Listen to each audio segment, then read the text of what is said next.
Welcome to the Ricci Flow Nutrition podcast. My name is Cameron Borg. On this episode, I had the pleasure of speaking with Marty Kendall. Marty Kendall is an engineer who seeks to optimise nutrition using a data-driven approach. Marty's interest in nutrition began 18 years ago to help his wife Monica better control her type 1 diabetes.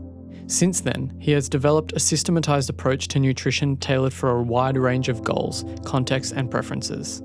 He has developed programs such as Nutrient Optimiser and data-driven fasting to help guide thousands of people on their journeys towards optimal nutrition. Our conversation was extremely interesting and insightful.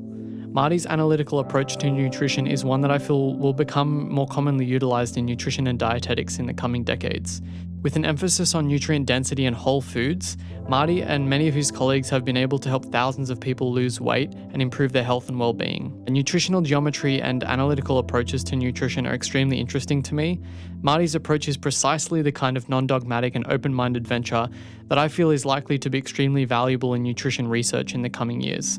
So with all that being said, I hope you enjoy the episode.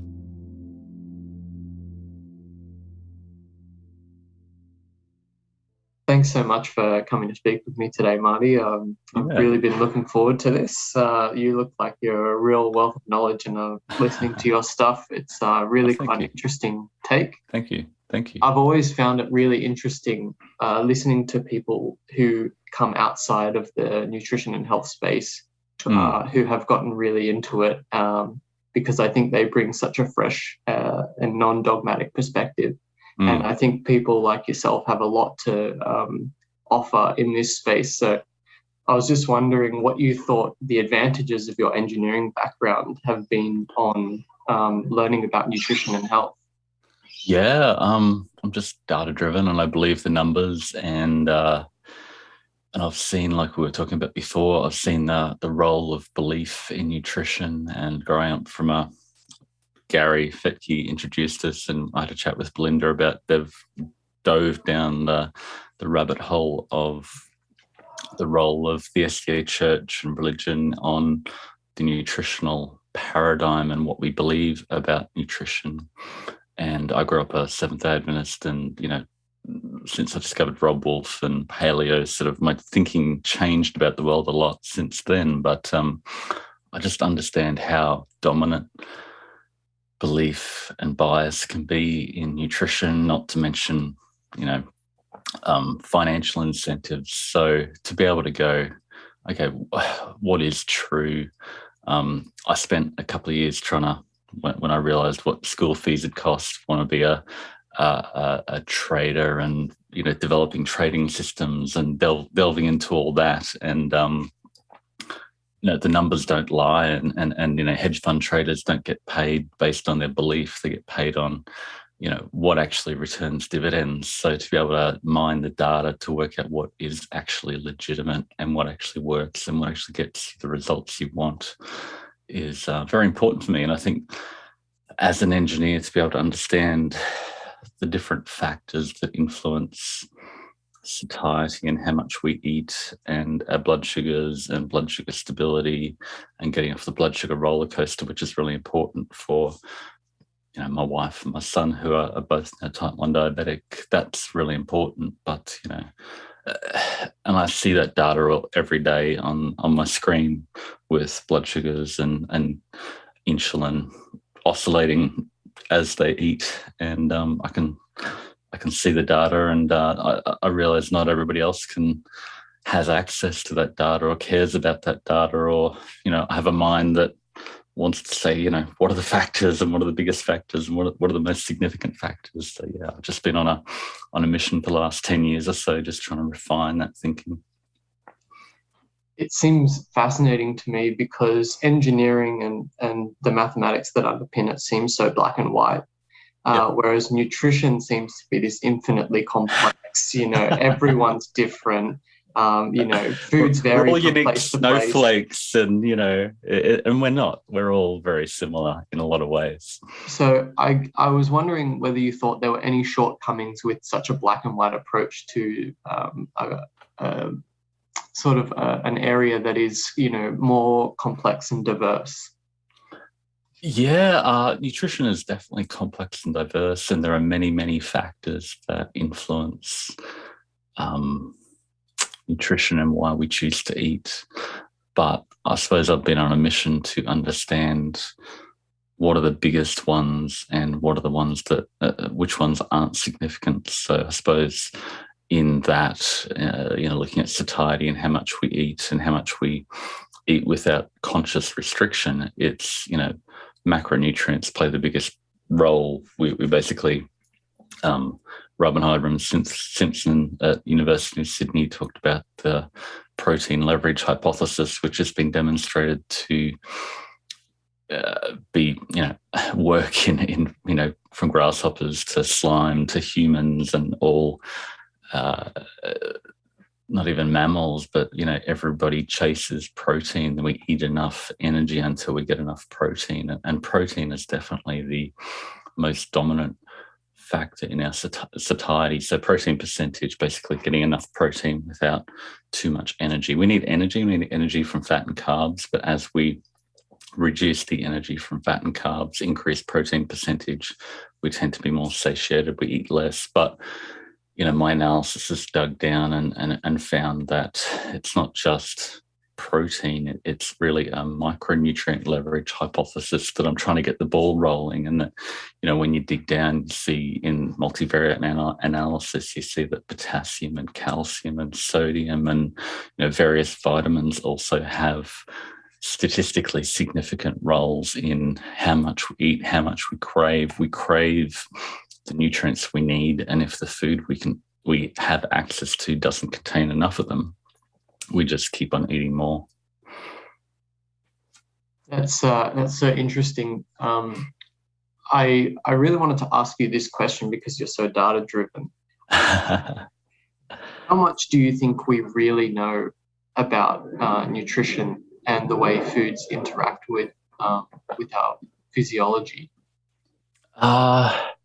A lot less than we think, I think. But I suppose as an engineer, you have to understand that there are limitations to your knowledge. And, from a medical perspective, we start talking about insulin and ghrelin and leptin and PKY1A. You start talking about all these hormones that get very, very complex. And just insulin, looking at the low carb keto space over the last 5 or 7 years, have gone very, very wrong. All the doctors have misunderstood the role of insulin, that, eating carbs raises insulin, but, unless you're injecting insulin is a following factor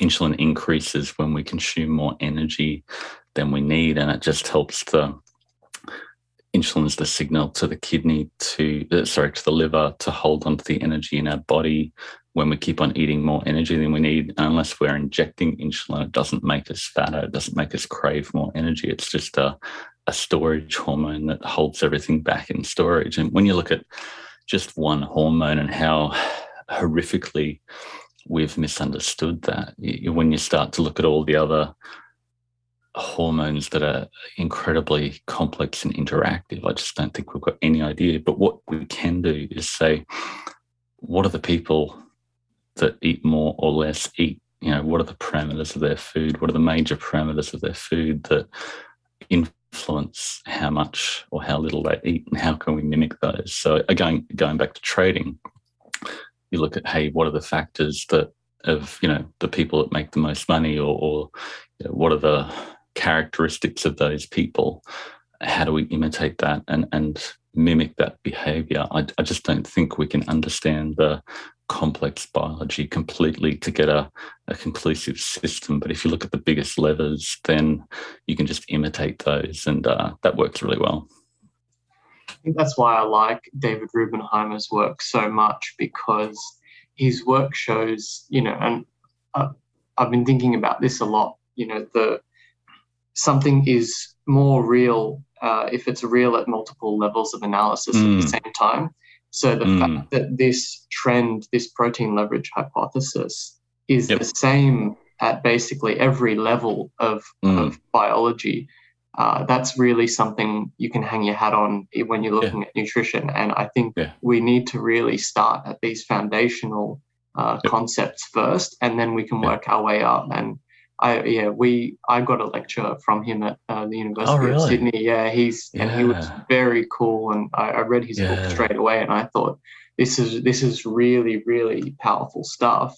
And there's not enough people in nutrition talking about this, because it really does look like something that's genuinely foundational. It's built into us, and it's something that we can start from. It's a first principles approach, which is something I'm very interested in.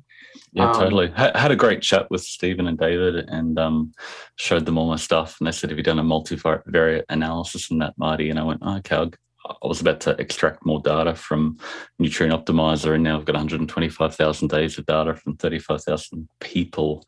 And I went and did a multivariate analysis, and it's not just protein. Protein is definitely the biggest factor, but it's all the other minerals and vitamins that also play a role, that if you're not getting adequate amounts of them, you crave those and go and seek more of them. So for me, it's how do you find the simplest solution to get the nutrients you need without excess calories, and then you're satiated, and then so many other things work out from there. It just all falls into place. Protein's definitely number one, but everything else is just a little bit additive improvement. Occam's razor. It's a beautiful thing. Yeah, I think it's definitely simple, and I can't wait for more people to understand it. So I keep banging on about it. You mentioned insulin before, and I really want to jump onto that, because I think there's such an emphasis on blood glucose. What's your blood glucose level? We've got to track your blood glucose. And I think whilst that is important, particularly for people at risk of metabolic complications, tracking insulin is something that's not really talked about. We're not talked about we're not taught about insulin response that much, particularly, in my course, we didn't really learn anything about insulin and particularly its impact on things like cancer growth and the way it impacts our metabolic health. So I was just wondering if you could talk a little bit about how insulin impacts our metabolic health. That's another one of my pet topics. And you're in Sydney. Did you go to the University of Sydney for nutrition, or? I was doing my master's there. Okay, and some of the best research in the insulin response to food, or the best insulin work, has been done there with the food insulin index with Jenny Brand Miller and Suzanne Holt back in 1997. And as my wife is type 1 since she was 10, and my son became type 1 in December, tested his blood sugar randomly and found he had a really high, blood sugar of 25. And it's like, wow, I ended up with an A1C of 14. So now he's on insulin and doing great, and put 40 or 50 kilos on his deadlift and trying to set an under 18 powerlifting record for deadlift. So insulin is very close to my heart. But back then, when I started looking into all this, came across Jason Fung, and he mentioned the food insulin index and started delving into it. And the research done back then, they fed a range of different foods in a study sponsored by Kellogg's to look at the insulin response over 3 hours. So they, glucose spiked your blood sugars and they came crashing back down. Jelly beans went even more. And then, fat and other foods had a much more stable insulin response. So the intuitive solution to stabilize my wife's blood sugars and stop her having to inject so much insulin to get off the blood sugar roller coaster was to go for a lower carb, higher fat diet, which has worked really, really well. But then you find that protein also has about a 50% insulin response compared to carbohydrates, so over 3 hours, and fat over 3 hours just about has nothing.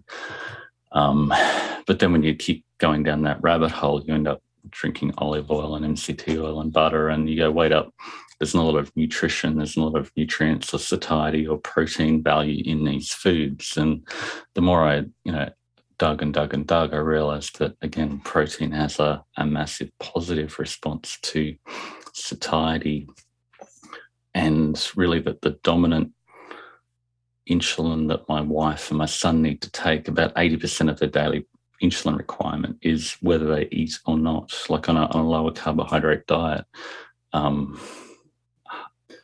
much more than half the insulin they required has got nothing to do whether they eat or not. It's just to stop their body disintegrating. So I suppose I think the biggest realization for me there is that if you want to reduce your insulin, you need to not be as fat. You need to be smaller. The bigger you are, the more insulin you need to hold back all your stored energy in storage, and just trying to only manage the insulin response to the food you eat is only a bit player. I think that's something I've been trying to bang on to the keto community for the last few years, of just saying, look, insulin's important, but the upstream issue is energy toxicity, that if you've got too much energy on board, your insulin levels are going to be high as a result of all the stored energy you've got in your adipose tissue. The short-term fluctuations in insulin is really just like trying to measure the volume of the ocean by looking at the height of the waves on a calm day.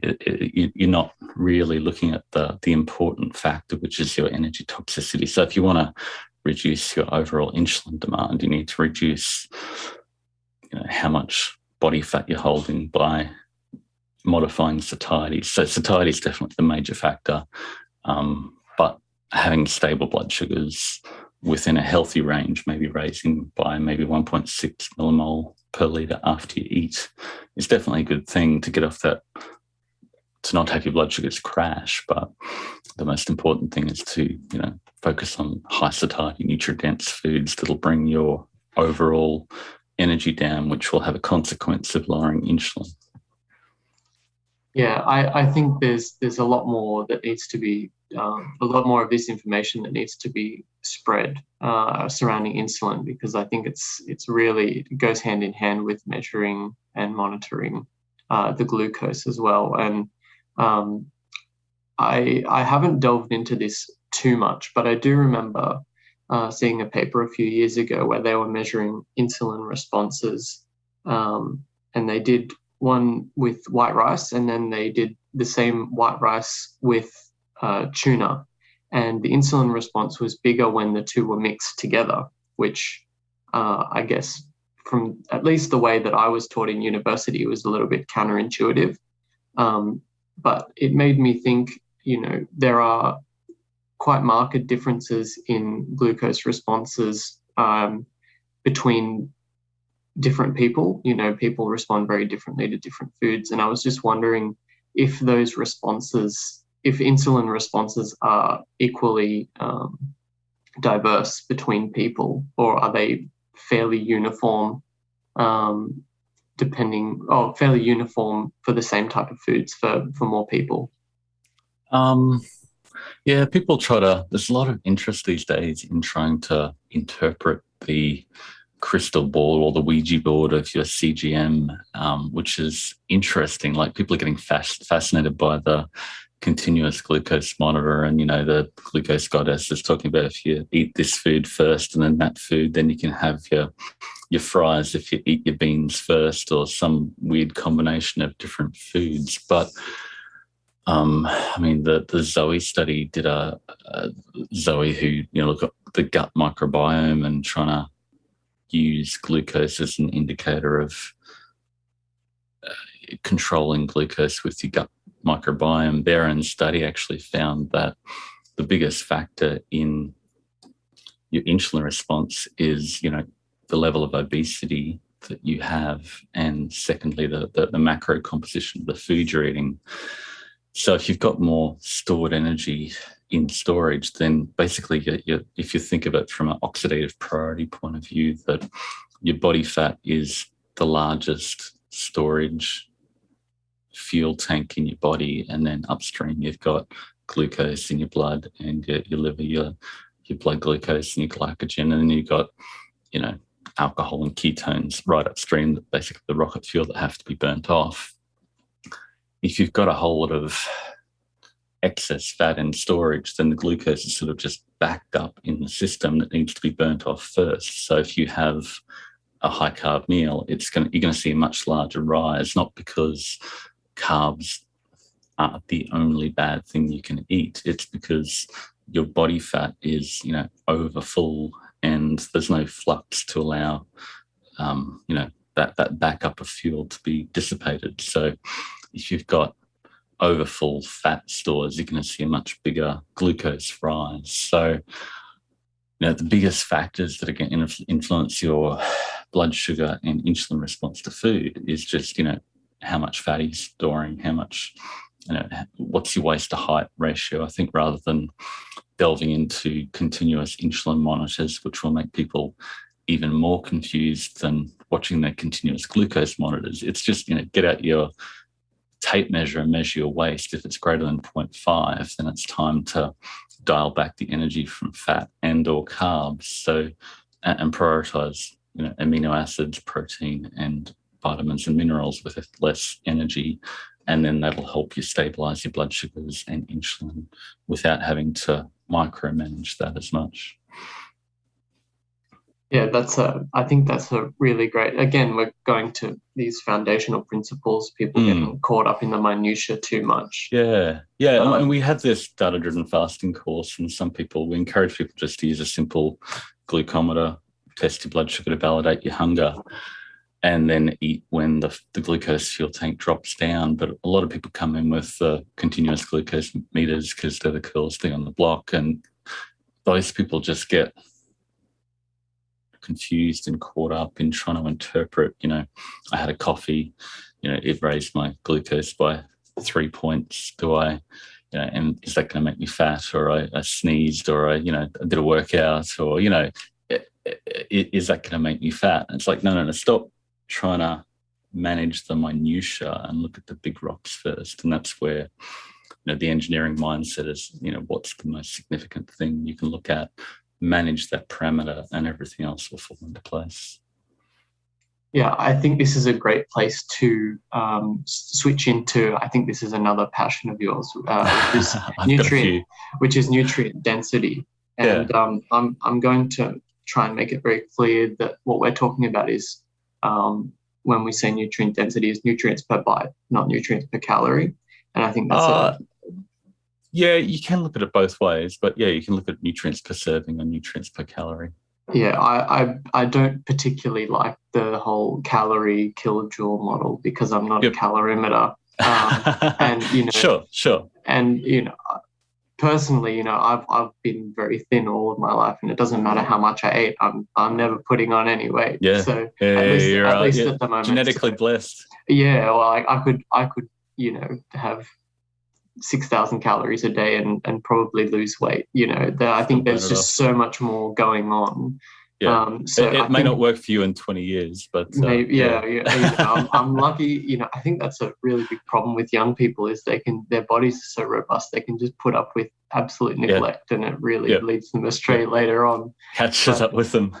Yeah, but I think nutrients per bite, that's really, that's the most practical way to go about this. And I was just wondering what your thoughts were on getting basically the minimal effective dose. How do you get everything you need with the fewest amount of bites, or how do you satisfy your needs without having to eat an extraordinary amount of food?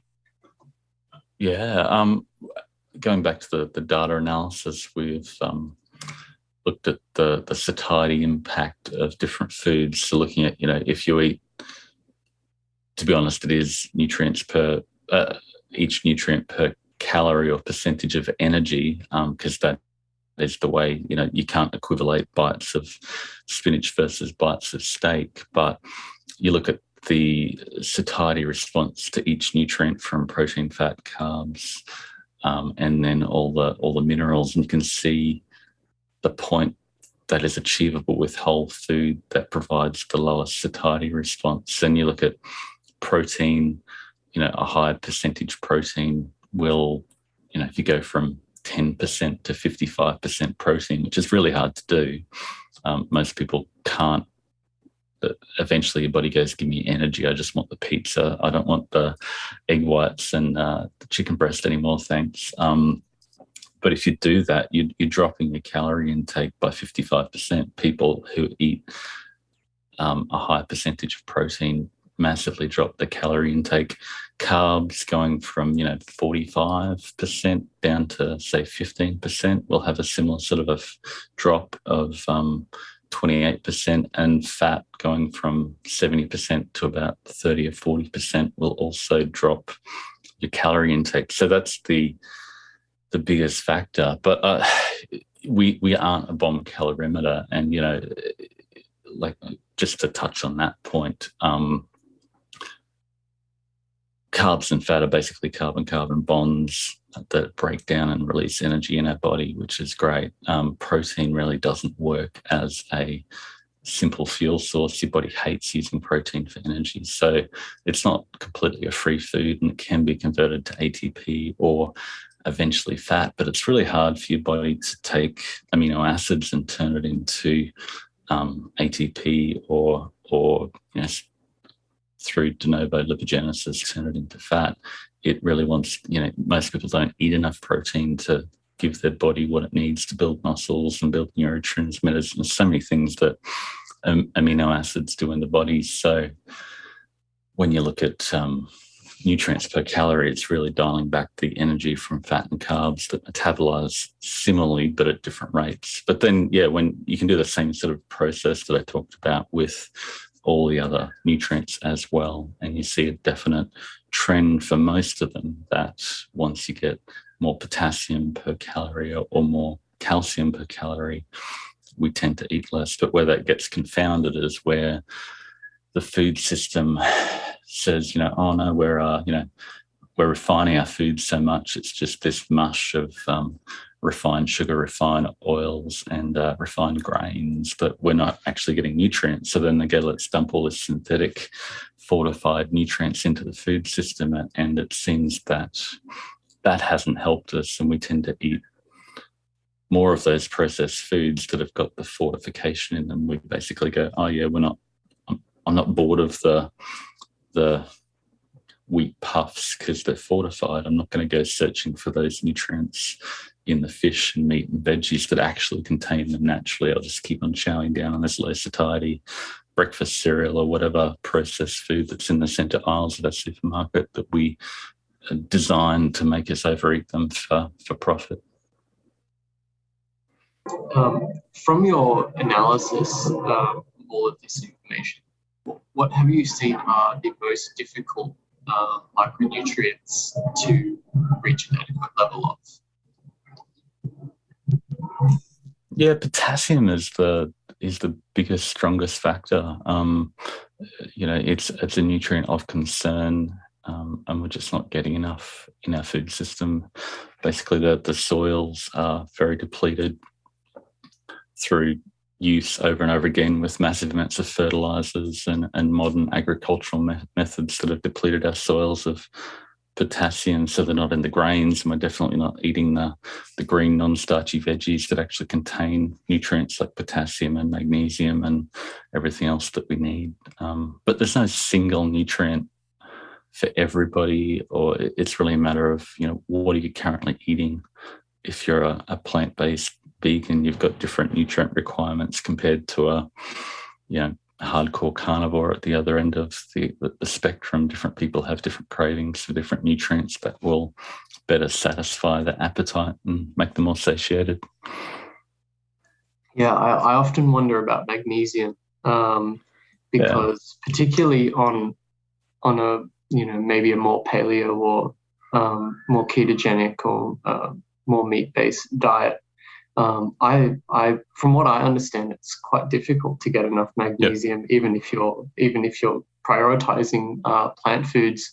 Again, particularly because of soil degradation, modern agricultural practices, but also there's a bioavailability issue as well, particularly with plant foods.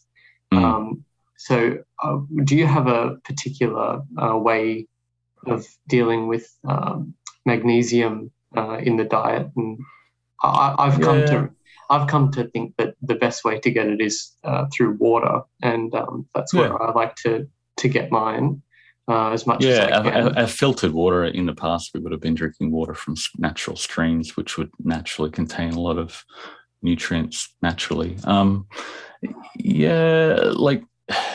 on the magnesium, probably there's magnesium calcium ratios and different ratios. With magnesium, we tend to see definitely potassium, calcium, and then magnesium as a still powerful but a bit player compared to calcium. Calcium's even more important. I think a lot of people aren't getting enough dairy products these days to get enough calcium in their diet. And like you say, the bioavailability of calcium from purely plant-based foods is not as great due to a number of other factors. But yeah, what we do in the Nutrient Optimiser is just get people to track their food, and then Nutrient Optimiser will say, hey, these are the foods and meals that contain more of that cluster of harder to find nutrients that you currently need. So it's not just, everybody is, I'm going to prioritize magnesium, so I'm going to eat this plant or take this supplement. It's like, which cluster of 5 nutrients do you need to prioritize at the moment, and which foods actually contain them, which meals, which recipes actually contain them. So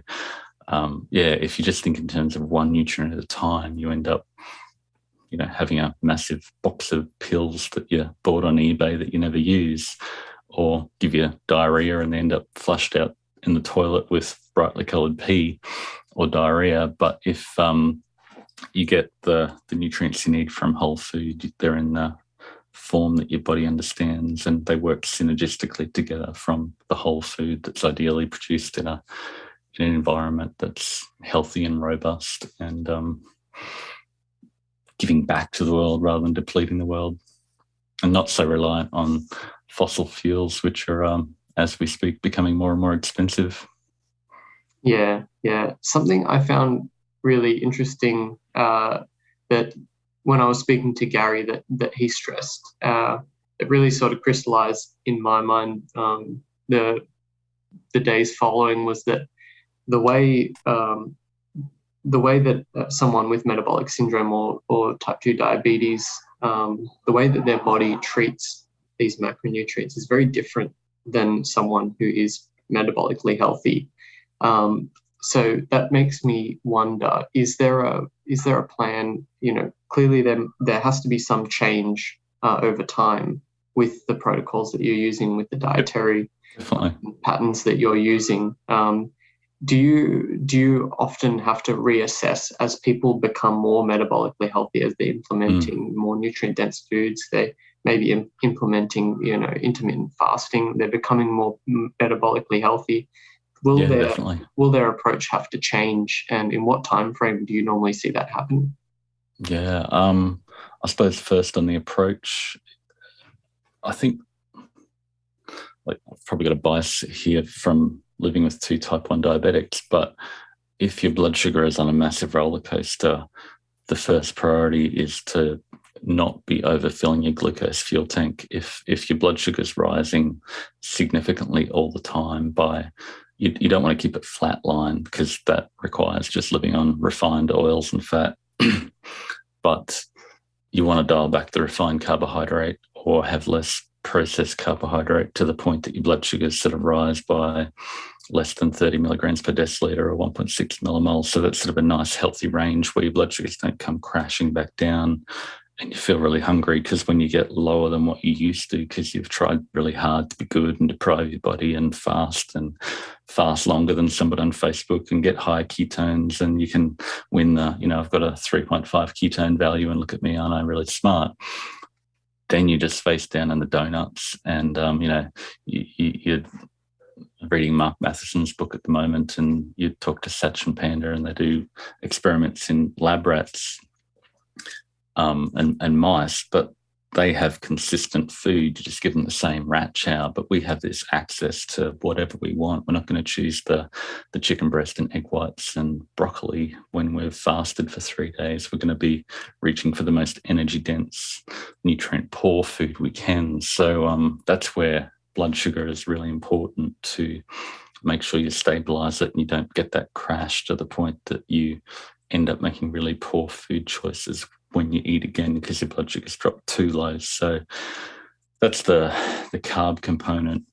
Don't overdo the carbs and eat again before your blood sugar crashes too low. But then, protein is always important. Then you start to focus on, are you getting enough protein? And most people see their blood sugar drop after they have a high protein meal. But if you're severely insulin resistant, you don't have enough insulin in your body to stop gluconeogenesis. The protein you're eating is converting to glucose and not available for all the other functions in your body, like building muscle. So your body's going to go, I need more protein. So the keto crowd response is, gluconeogenesis is bad, so I need to avoid protein to stabilize my blood sugars. But if your protein's turning into glucose in your bloodstream rapidly and you're seeing a rise after you eat, you actually need to become less insulin resistant by dialing back the dietary fat and prioritizing more protein. So that's sort of an incremental approach. Then once you get enough protein, it's like, let's dial back the dietary fat to the point that you're satiated, but it's sustainable. But then once you actually get to a healthy waist to height ratio, you feel healthy, your body fat's at a good level, your blood sugars are healthy, then, hey, it's time to bring back the energy from carbs and fat so you can get on the bike and lift weights and get strong. So yeah, that's sort of the process. We want you to get to a healthy waist to height body fat level, healthy blood sugars in a sustainable manner. But then at that point, let's bring back the energy from carbs and fat, because extreme nutrient density, extremely high nutrient density, has the problem that your calorie intake is extremely low because you just can't overeat those foods. So eventually it becomes excessive and you have to bring back the energy. But it's all about finding that balance point for different people based on the current metabolic health.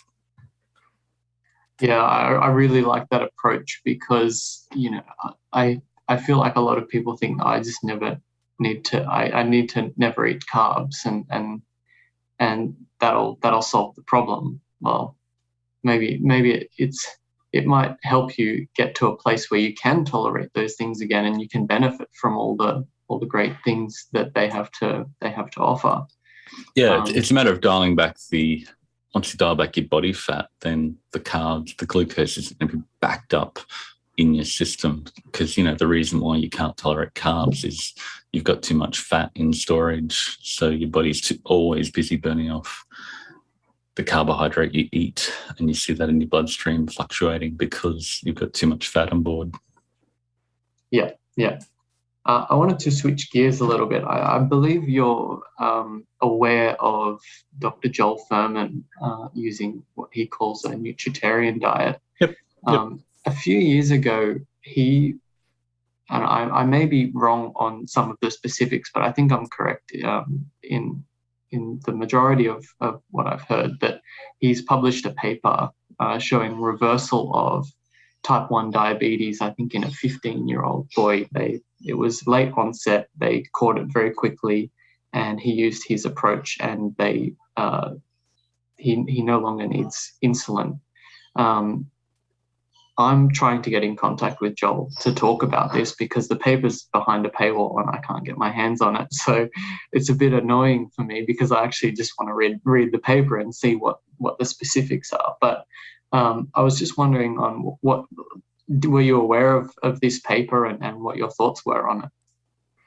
I haven't read that paper. Very aware of Joel Friedman. He's done some really good work, but again, going back to the bias thing, he's very much from a plant-based approach, and his aggregate nutrient density index score was sort of initially part of my inspiration for developing the nutrient density approach. But when you look at his approach, it omits all amino acids, omega-3, and a bunch of other nutrients, and then prioritizes a bunch of, quite obscure nutrients or food properties that aren't quantified for anything but a few plant-based foods. So, of course, your lettuce and your broccoli score very highly, So what I did, I sort of went, hey, let's take that approach in a way, but let's look at the 34 essential nutrients that we've got good quantified data, and look at it's more equitable approach, so you don't end up with a extreme protein or extreme plant-based approach. You sort of get a good spectrum of all the nutrients at the same time. But on the type 1 approach, there's some guys mastering diabetes. Have you heard of mastering diabetes? Yeah, they're interesting. They're also from a plant-based approach, and that's, I spent a fair bit of time in the plant-based groups and headspace, and they definitely have good results on that extreme. And it's like, well, how can that be so? When you see, my home is probably in the low carb type 1 diabetes. Dr. Bernstein gets some amazing results from a protein centric lower carb approach, but those guys also get good responses as well. And when you look at the carbohydrate satiety response, you see that if you get to a very, very high carb, low fat dietary approach, it's really hard to overeat those foods. Like if you go low carb, 10 to 15% net carbs, it's hard to overeat those foods, especially if you dial back the fat. And what have you got? You got protein left. But if you go to the other extreme and dial back the fat and go very high carbohydrate, you also get a fairly satiating response. So if you're trying to eat, it's quite hard to overeat, fresh fruit and fresh veggies and nothing else. And that's a great version of a whole food plant-based diet. But what triggers me about the plant-based community is that as long as it's vegan and doesn't have any animal products, then it's good to go. So, you watch Game Changers and there's no mention of nutrient density or, vegetables even. And so, everything in the centre aisles of the supermarkets that's designed to sell is a combination of industrial vegetable oils, sugar, and refined starch with flavours and colours and fortification that, we just keep on eating too much of those foods. So to wrap that up, if you do end up on a very high carb, low fat diet that I would argue probably doesn't have enough protein to provide adequate muscle mass, you probably are going to eat a lot less, and therefore your insulin requirements are going to be lower. So it's not about necessarily going back to the previous discussion, it's not about the insulin response to the food you're eating. It's about that diet is impossible to overeat because you've gone so extreme on the carbs and so low on the fat, you just can't overeat those foods. Furman talks about eating 3 heads of lettuce and that's breakfast or whatever. So, those foods are really hard to overeat now, are going to be quite filling. And therefore you're going to have a very low insulin requirement because your body fat levels are going to shrink quite significantly, and therefore your insulin requirement is going to be lower. You're going to rest your pancreas, and a newly diagnosed honeymooning type 1 diabetic is going to be able to produce enough insulin to keep up with that diet. That's really interesting because I wanted to ask you about those guys from mastering diabetes because their approach is quite unique, and it does appear to yield some positive results. But I think the thing that's really interesting for me is that it's kind of a one-size-fits-all, and I've been really interested in the effect of environment on how it affects the foods that we eat and the way that they react with our physiology. I certainly, it doesn't seem appropriate from my perspective to tell someone to eat, mangoes and pomelos if they live in Sweden to reverse their type 1 diabetes. In my mind, it doesn't make sense that those people should be eating, moose and lots of fish and cabbage and seasonal tubers. So what's your take on the role of environmental factors in the way we actually deal metabolically with the food that we eat. Yeah, another interesting rabbit hole. I think you need to be able to comprise a healthy diet wherever you live. And if you're just getting nutrients, you should be able to do that wherever. So you don't need what we're doing is eat Lancet, and the mainstream food system is saying this is our diet that we make money of from agricultural products that are, the fertilizer company and pesticide company and the big food company are all sort of getting together to say this is the diet that has the lowest impact on the planet, and therefore we should export it to the whole world. But the reason why it has the lowest impact on the planet is it's just fueled from fossil fuel fertilizers that go into the fertilizer. And once you take that into account and the loss of biodiversity in topsoil, then it's a diabolically short-term approach to nutrition. And once fuel prices increase, once hypothetically we can't get gas from China to make our fossil fuel fertilizers, the price of that type of food is going to skyrocket and is going to be unaffordable. And if we're relying on a industrialized food system that relies on inputs of non-renewable resources, then that degrade the topsoil and degrade biodiversity, we're going to be in a lot of trouble. And one of my big passions with nutrient density is the most nutritious food that naturally contains the nutrients that you require is grown in a healthy microbiome in the soil, because it's got ecological diversity of plants and animals and bugs and microbes in the soil that are fueled by this, that, and the other. And it's a matter of it's not a matter of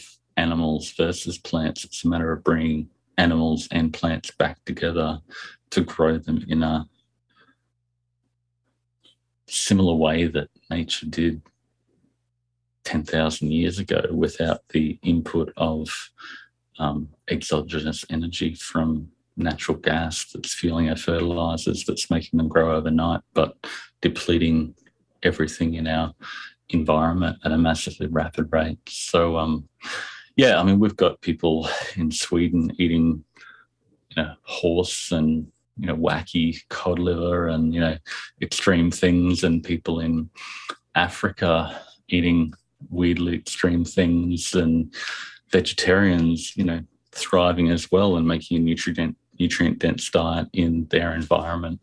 Going back to the mastering diabetes, I'm not sure you can make a highly nutrient-dense diet without supplements off mangoes and veggies. You get plenty of potassium and magnesium and maybe some calcium. It's arguable whether it's bioavailable, but your selenium and zinc and especially amino acids. And, when I look at my son at the moment, who's in that similar honeymooning period with type 1 diabetes, I'm throwing as much insulin at him as I can to get his blood sugars into the healthy range and giving him a ton of protein. And he's thriving. He's a unit. He's huge and he's strong, and he's growing and he's getting stronger and stronger.